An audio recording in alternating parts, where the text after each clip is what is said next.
Okay, all right, we're live. What's up, everybody? Welcome to the Culture Project sessions, Call to Love, Call to Hope, where we live stream twice a day, Monday through Friday, 12 p.m., 7 p.m. Eastern. In this session, we're going to be talking about the perks of being single. My name is Koji, and I'm going to be your host tonight. I'm joined tonight by one of our good friends of the Culture Project. I'll let her introduce herself. Allie, why don't you go ahead and say hi to the people? Hi, everyone. Yeah, hi, Koji. Thanks for having me. My name is Allie, and I served with the Culture Project last year, the 2018-2019 mission year, and I was part of the San Francisco team. And yeah, it's so fun to be back. Thanks for having me.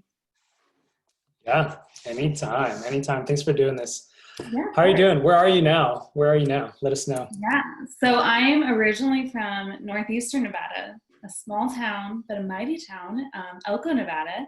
It's in the northeast corner. It's not anywhere near Las Vegas. And that's where I'm from. But right now, I currently live in Reno, Nevada. It's a little bit more well-known. I live in Reno, and I work at a Catholic high school here. I'm the campus minister, so it's a good job. And I miss my kids, like not being able to go back this year. That was hard, but we're still making it work. Yeah, how are you adjusting? I mean, it's what, week 6? I don't know what week it is in the quarantine. I lost count too. Well, at first it was really hard knowing that we wouldn't be going back, as I'm sure a lot of teachers and students all felt that same way. But now, I don't know, you kind of just get used to it and we make it work. We do Google Meets in the classrooms and stuff, which has been going really well. And we do virtual Bible studies. And so all those things help, like any face-to-face interaction just help through all this, and in any form, like Bible studies or communities, any virtual things do help ease the pain. Yeah, that's good. I just wanted to welcome everybody who's watching. Welcome. If you're just joining us, let us know where you're from. I'll give you guys a shout out. If you've never joined the Culture Project live sessions before, this is a time for us to just chat about a topic that we hope would add value to your life. So if you have any questions about the topic that we're diving into, please let us know in the comments below. We would like this to be more of a conversation with everyone involved, including me and Allie. We're no experts, but we do have some experience in this area that we're about to talk about. This is something I'm passionate about because it's something that I've experienced. Just this topic of being single. Just a little background. I wanted to get married, I think by 25. I'm now 29, still not married. And I went through a lot of despair in my quote unquote singleness, just wanting to date someone. I'm also a huge romantic. I grew up listening to Usher a lot, and I loved rom-coms, The Notebook. I was just a sucker for relationships, and so it was. In my time of like singleness, it was really difficult for me to really enter into my life at times. We're gonna talk more about that. Me and Allie actually chatted. We were going to talk about something else, but then we were just talking and like, but do we actually want to talk about that? Obviously we decided not to talk about that topic, and we decided to talk about this area of being single. Allie, I think you got a text. Sorry. It's okay. So I wanted to just dive right into this. Again, we're not experts, but we just want to have a conversation about this to hopefully shed some light into this topic of being single. Allie, do you want to kick us off? Yeah, well, Koji, I can totally relate to you. And I wonder, I bet we're not the only people. When you said you wanted to be married when you were 25, right? I remember when I was in high school and I was a senior in high school, I wrote like a 10-year, or like a letter to myself in 5 years. So I was 18, I would have been 23. And I opened that letter 5 years after I graduated. And it said, I hope to be in a serious relationship or to be engaged by now. And neither was happening, and it still hasn't happened. So it's funny how we always think of these things of, this age I'm going to do this, or this age I'm going to do that, and then how that doesn't happen.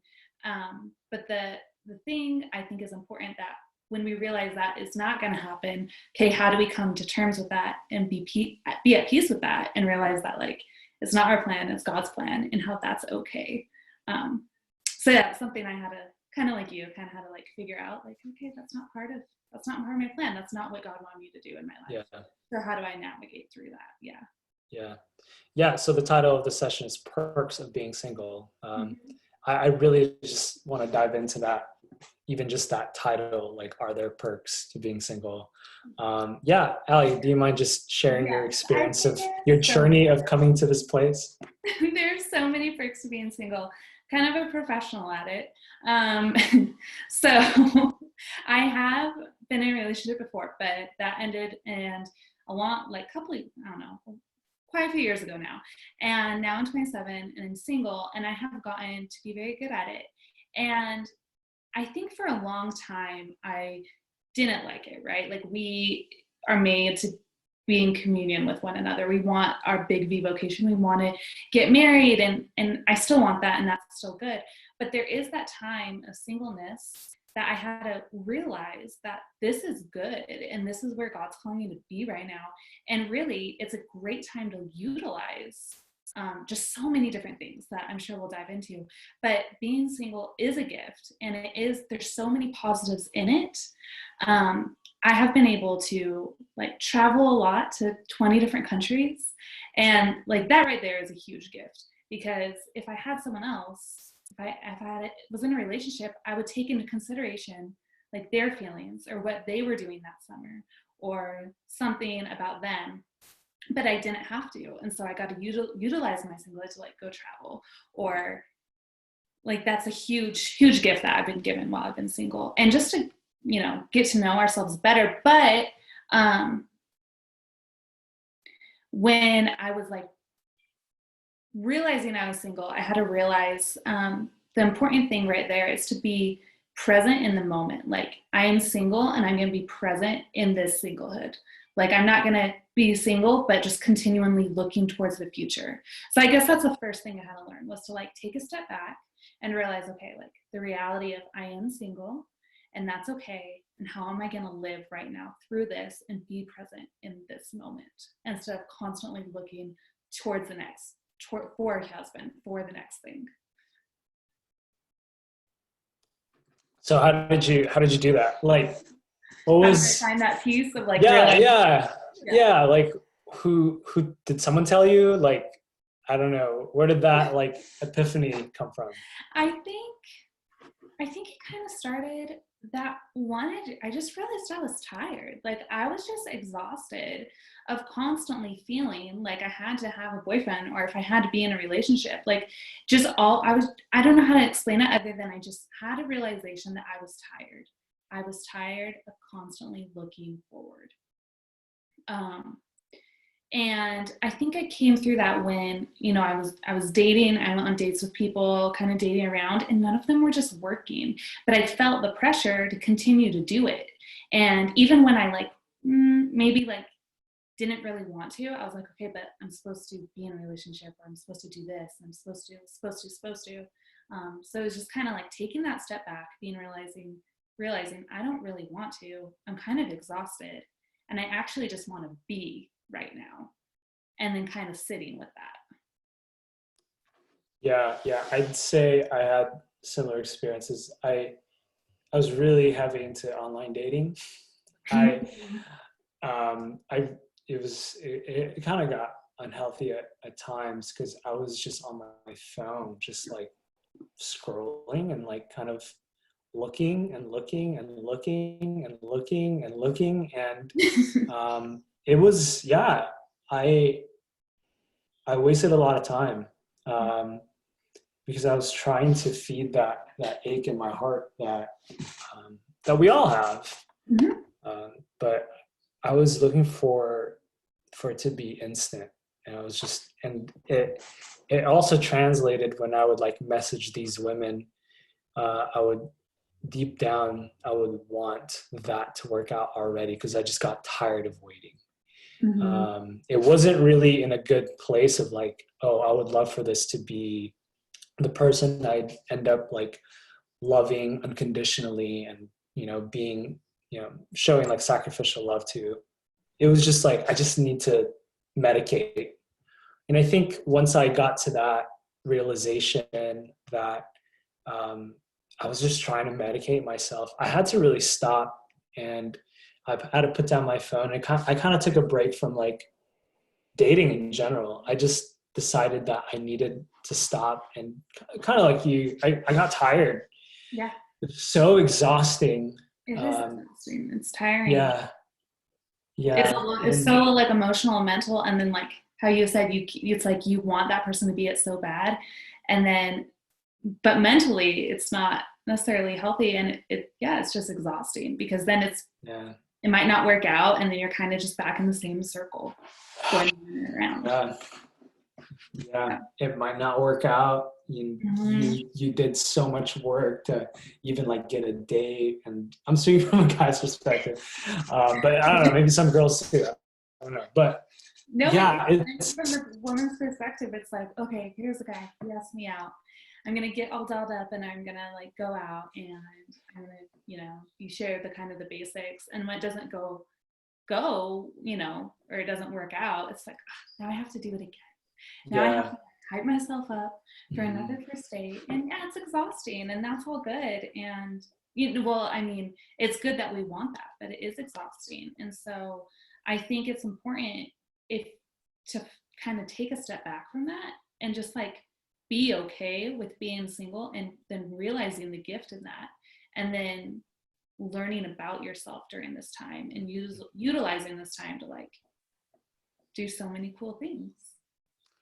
So how did you get to that place of finding the beauty of your single season? Did you do? I know you traveled, but were there other things that you were able to do, like maybe like a day-to-day kind of thing that really helped you enter into that?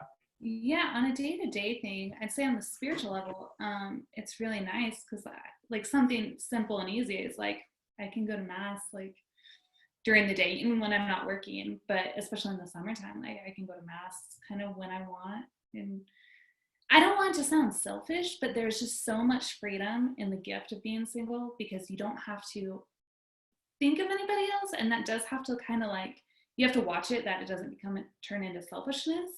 But on the day to day, like I'm going to go grow my relationship with Christ. Or if I have a long weekend, this kind of a day to day something, I can like go home to go visit my family and go to like see all my brothers. That would be something, on a day to day where it's like I get to know them better as people and get to like just grow my relationships with them.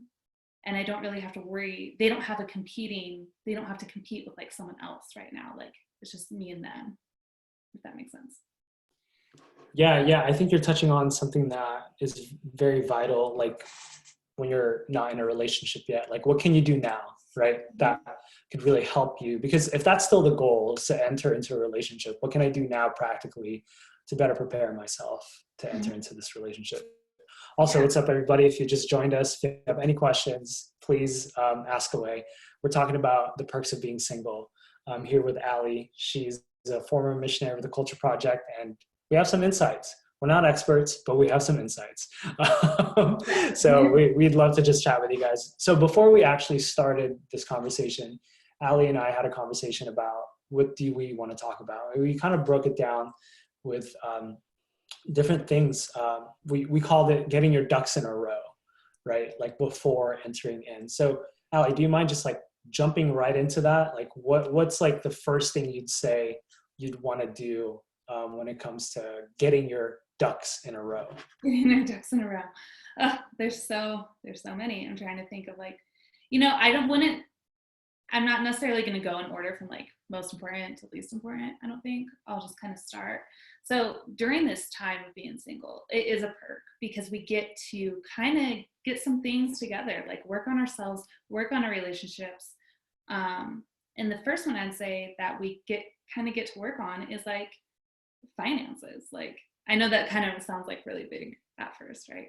But it is good. We get to, you know, make a budget for ourselves and like take responsibility when it comes to spending habits and maybe like some debt and real, you know, just kind of getting it together without bringing anyone else into it right at first. So when we do get in a relationship, you know, we can say we kind of have this right now, like, or I kind of have this together.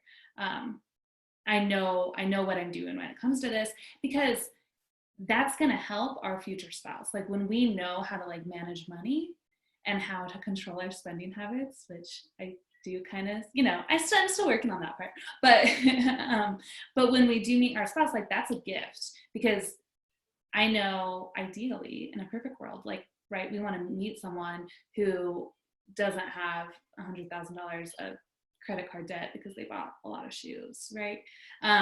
We want someone to kind of have it a little bit together. We don't want to bring that into relationship. So we have that chance right now. And it is a perk to kind of get that together so we can be a gift in that realm towards another. Yeah. What do you think? Yeah. No, I talk to a lot of newly married and just like married people in general who have been married for years. And statistics also show that a great reason for divorce is finance, right? Mm-hmm. So that's definitely something that we need to be mindful of if you are dating to marry, which I'm pretty sure a lot of our audience members are. So that, you know, the intentions also change, or the actions change if your intentions are, you know, you're trying to get married. But yeah, I think that's definitely a great first thing, because dating costs money, right?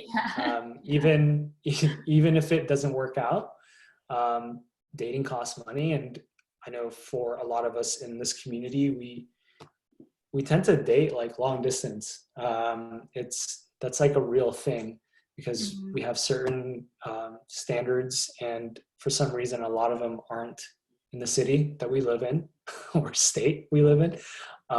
So plane tickets are a real thing. Even so, that's kind of like a giant example, but like scaling it down, dinner, right? You got to pay, you got to tip somewhere. You got to tip at least 15%. You don't want to be a jerk when the quarantine's over, right? Tip your Uber Eats people. They're working hard. They're risking their lives so that we can get our burrito bowls. So yeah. So on a practical note, it is, you know, like I know when I started dating, I'm like, oh crap, I need to pay for things now. Kind of like caught me off guard a little bit. So it's just some things to consider. Yeah, okay, so no, go ahead. No, go ahead. Yeah, I mean, it kind of sounds like silly, but there's actually it's a reality that you're gonna have to spend money, and even from a woman's end, like, you know, you want to like surprise them like with some baked goods, and how are you gonna, you know, go out and buy all the baking stuff if you don't have any money to do so? Or like, Yeah, I don't know, that's a weird example, but no, it's okay. It's a real thing. But yeah, it's just tiny things that it's good to think about. So moving on, the next thing is getting to know your family and friends, right? Like I think really investing in the relationships that you already have. Like this is something that you can do now when you're single. I think for me, that's been a huge gift to really dive into my bros, like these awesome men that I get to call my dudes, like, you know, if we're just gonna hang out, like we can go, or we're gonna watch the game, get some wings.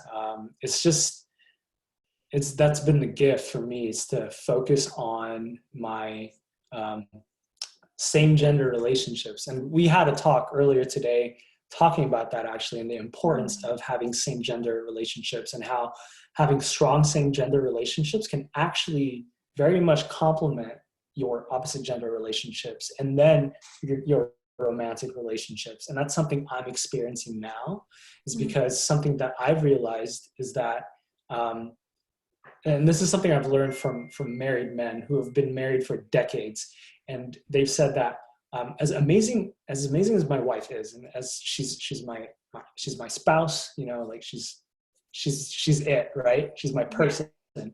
She cannot provide me everything.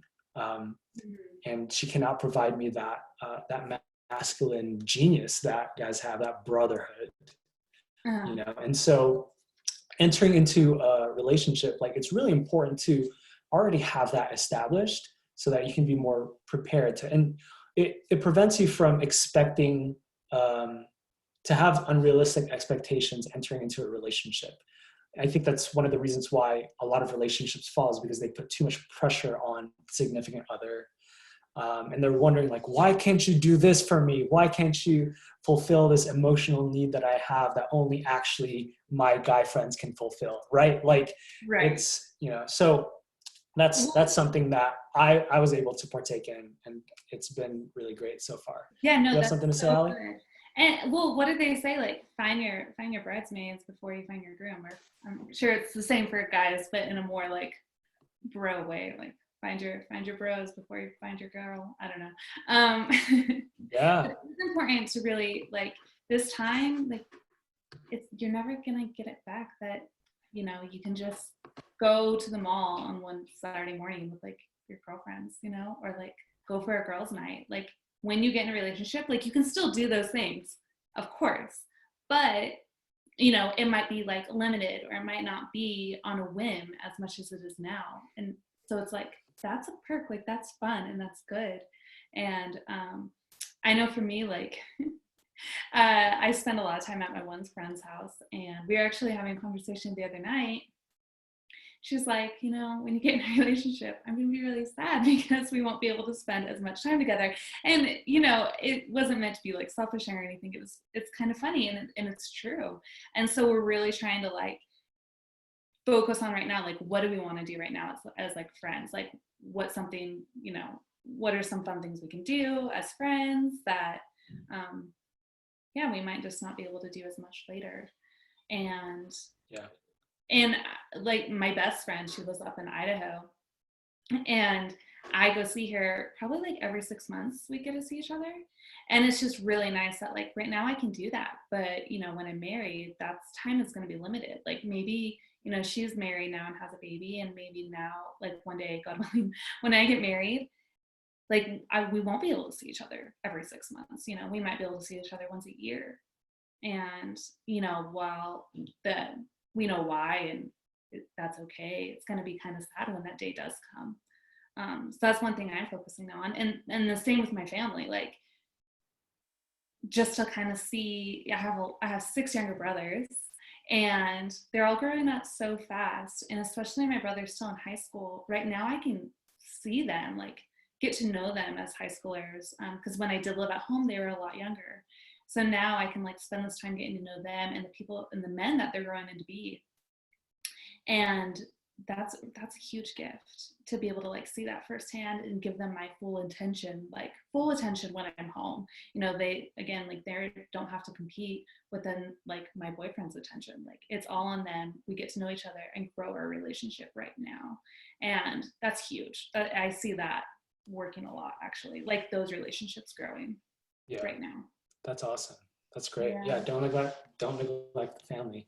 You touched on a lot of different things there that we can definitely touch on also, because we do have some great questions that correlate with that we will get to later on. So we just went through finances, investing in the people that you already have, the relationships that you already have. And the third one is mental and physical health. I think, just like, very quickly, like, can you share your thoughts on that, Ali? Yeah, of course. Well, I listened to Father Mike Schmitz the other day, and what he said, you know, Catholics, we believe we have a mind, body, and soul. So we need to make sure we're feeding all 3 of those. Our body, like, exercising. And I don't like exercising, but I do it because I know it's healthy. Right. So either riding a bike or going on walks or hiking. I'd say running, but I don't run. And then, so that's a huge, like, our physical health is important. It's important to take care of the bodies that God gave us. And then with that, our spiritual health, of course, you know, receiving the Eucharist when we can, even if it's spiritually, like we are right now, and going to confession and all that, just making sure we're taking care of spiritually. And then also mentally too. I know that I'm going through a lot of topics right now, but, like, mentally, what am I doing to, like, help me show a little bit of self-care towards me right now?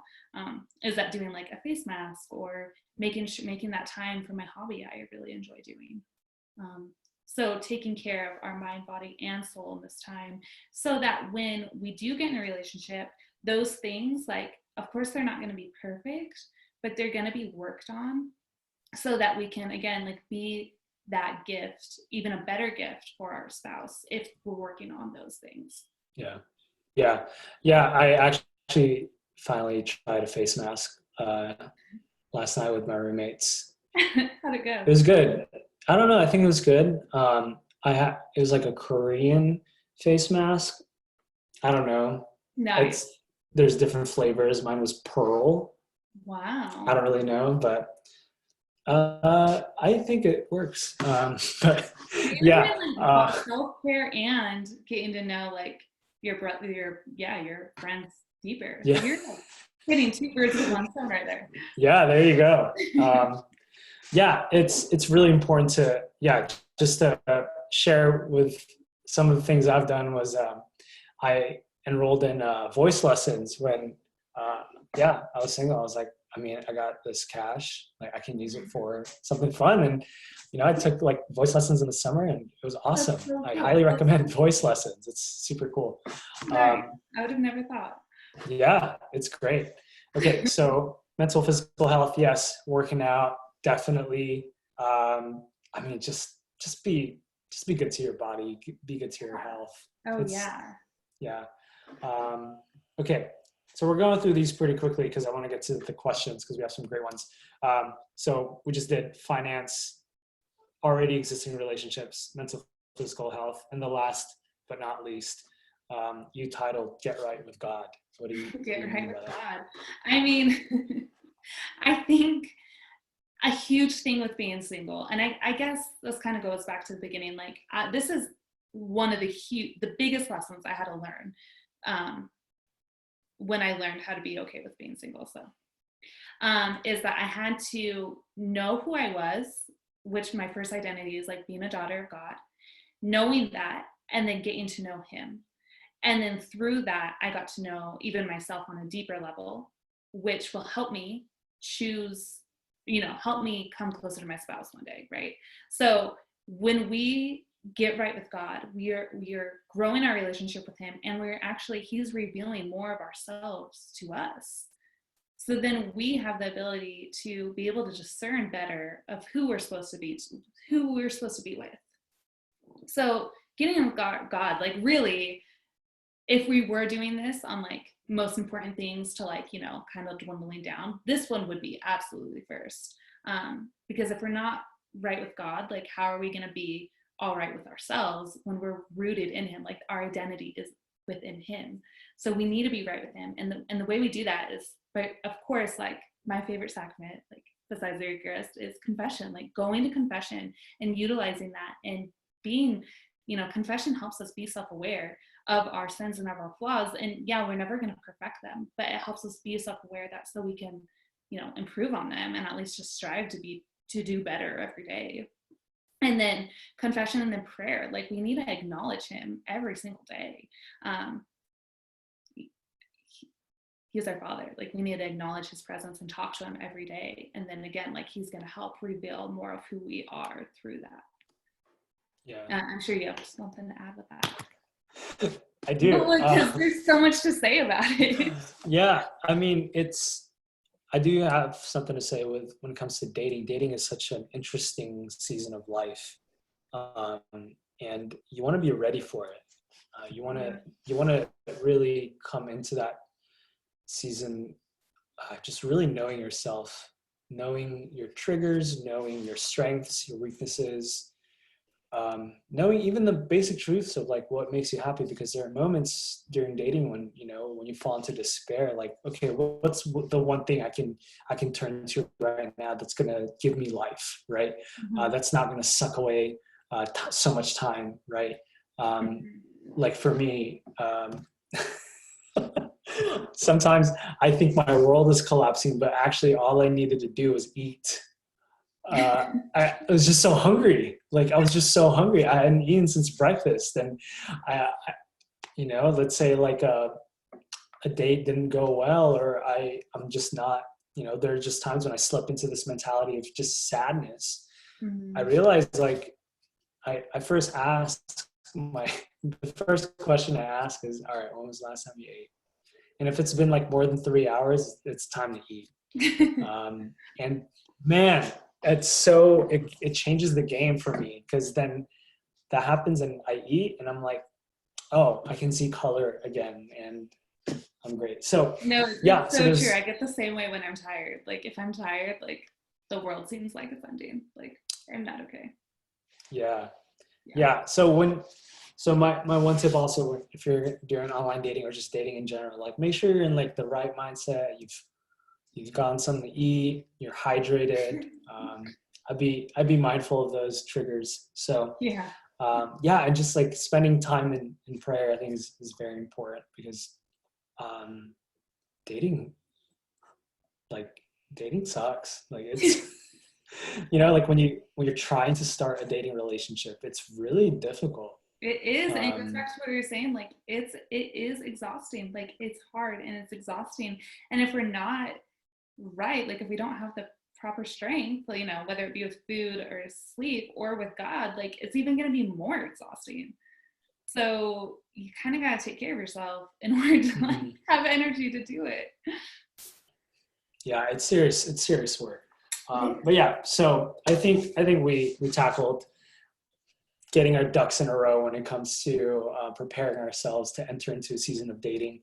Yeah. Um, Yeah. our hope is that this gives people a new light, a new just new appreciation for the season. Especially now, I think like dating looks so interesting because everyone's in quarantine, so it's definitely going to look a lot different. Mm-hmm. I don't know what it's like right now, but I could imagine there's a lot of I feel texting, like a it's lot of almost FaceTimes, a non-existent. lot of, what did you say? I said it's almost non-existent, but and people have been doing like the FaceTimes and stuff, and that's cute. That's cute. That's Yeah, good. Yeah. yeah. Okay, so we got some questions here that I want to get to. Thank you everybody for asking these questions. I think some of them we answered subconscious or just like without even knowing they were Yeah. asked. But okay, I like this question. This is from Bianca. What's up, Bianca? Her question is, how do you surrender your vocation, and how do you live this longing for marriage? How do you live with this longing for marriage? It's a really good question, Yeah. Bianca. Yeah. Mm-hmm. I think that, well, I'd say it doesn't go away. Like even like I'd say I'm pretty content, and I'm actually really happy that I'm single. Like right now, I really enjoy it. But that doesn't mean that my longing for marriage has gone away. It's still there, and some days it does get difficult. Um, so that isn't going away, but I guess you kind of just learn to live with it because it takes a lot of trust. And I know that's like a hard, like it's not very concrete to say, like you kind of just got to continue to like trust that God's going to like bring someone in your life, and that's true. And it's not as concrete as we would want it, right? But there's just a lot of truth in that. And then just knowing that we don't want to settle either. Like I do think about it sometimes, and sometimes my brothers give me a hard time, like, oh, like you're still single. I'm like, yeah, but I am single and I'm waiting, but I also don't want to like settle. And that doesn't necessarily have to be negative either. Like be content like with where you're at, and knowing that you have that longing, but then still realizing that you're holding out for something good. Yeah. I think that you're touching on hope, right? Just like, Yeah. Hope, yeah. exactly. Mm-hmm. Exactly. Yeah. That was a great answer. Great question. Thank you, Bianca. Thank you, Ali. We do have a comment here by Casey. What's up, Casey? Thanks for tuning in. She says, is this a Catholic page? I don't know how I came upon this chat, but I don't think it matters what religion you are to know that you don't need a relationship to be happy. Absolutely. Oh yeah, Absolutely. totally. You I don't, mean, yeah. I mean, I definitely am right now. I'm like, I'm not in a relationship and I'm pretty happy. Yeah, yeah, I will testify to that as well. There are many moments. I'm dating someone now, but like before that, I was so happy. Yeah. Obviously, I'm happy now too. And I But do think That's good. That's good, Coachy. I do think that to an extent that you should be comfortable with being single and being happy with being single before you get in a relationship. Because our happiness should not depend on another person. Our happiness needs to depend on God, and then within ourselves and our relationship with God, I'd say, is like the biggest thing, right? So if we're not happy with just him and I, like how is someone else gonna fulfill that happiness? Like, Yeah. they're not, or they will temporarily, but it's not going to be fulfilling, and it's not going to be lifelong. Mm-hmm. Yeah. No, you hit it right on the head. I mean, when you enter into a relationship, you want to be a gift, right? You want to be able to give. I think a really not the best posture when it comes to entering into a relationship is asking, what do I get out of this, right? This is completely opposite of what we teach here at the Culture Project of living out authentic love. Like living out authentic love is definitely just giving sacrificially and loving unconditionally. So, and we can't give what we don't have. So you hit on it. You hit it right on the head, Allie. So thank you for that. Yeah. Hannah, she's asking a question, and her question is, should your relationship change when your friend gets married and you are still single? How do you not grow apart? That's a good question. Yeah, that's a great question. That's something I've experienced. I know a lot of amazing people who, I've grown to really love and just really enjoy being around a lot of these wonderful men and women that, I really hung out with, and just, really great. And they're now married. And to be honest with you, it all changed when they got engaged. That was like, for me, was it's kind of like the foretaste of what my life was going to look like with this friend or these friends. Like I now have to, like, for me as a guy and my guy friend, I now have to realize that his main responsibility is now his wife. Although I'm a really good friend and I'm a godfather to his son, what's up, Augustine? I cannot expect him to be there in my, whatever, just because his priority is now his wife and family. Yep. So it is going to change, unfortunately, but I think it changes for the better. And I think just like what you said, Allie, you have a good friend that lives in Idaho. I don't even know where the heck Idaho is, to be quite honest with you. So to not see them 6 months at a time, like I haven't seen my friend in years, and I'm sure people are different with different friends, different situations, but yeah. And how do you not grow apart? You just got to be very intentional. Yeah. There's that word again, intentional.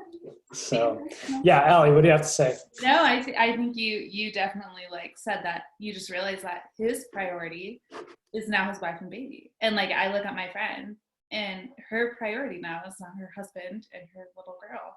And I see that, and our relationship has changed, but it hasn't changed in a bad way. It's changed in a really positive way, because now I get the opportunity to love her husband and love her child. And she invites me into that, and that's good. Now I'm seeing her evolve as a mother and a wife, and it's beautiful to see your friend evolve like that. And there are, I guess, sacrifices. I can't call her at 7:00 at night, because she's putting down her baby, and that's okay. So things do change, but there's also for the good. Now her daughter's birthday is coming up, and I get to go buy her a cute gift.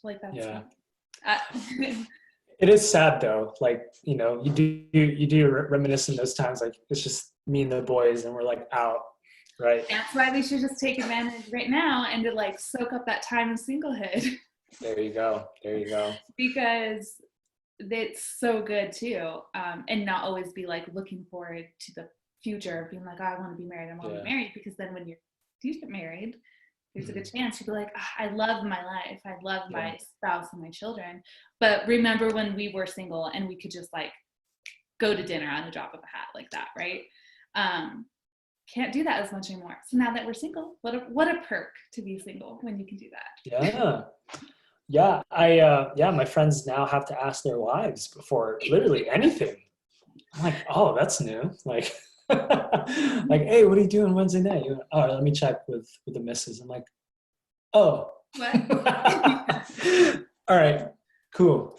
Which is great. You know, for me, it's a great example, and I get to see a good friend of mine living that out. And I'm like, that's awesome. Yeah. So, No, I agree. yeah. So thank you guys so much for your questions. Before we end, we are drawing to the end here. I've had a great time here with Allie and all of your questions. I do want to say one thing, and we mentioned this before we started. Me and Allie were talking about getting your ducks in a row, right? Like that seems to be a task of like just fixing, or quote unquote fixing, right? What's going on here internally, finances, whatever. But I also encourage people to not be paralyzed by your imperfections. Don't let those actually stop you from moving forward. There is a line between, I just don't want you to think that you have to be super perfect. I have loans, I have student loans, and I'm still paying them off. That's not stopping me from entering into a relationship because I'm actively putting money in it. And I do have a lot of things that I'm still working through mentally, emotionally, and spiritually.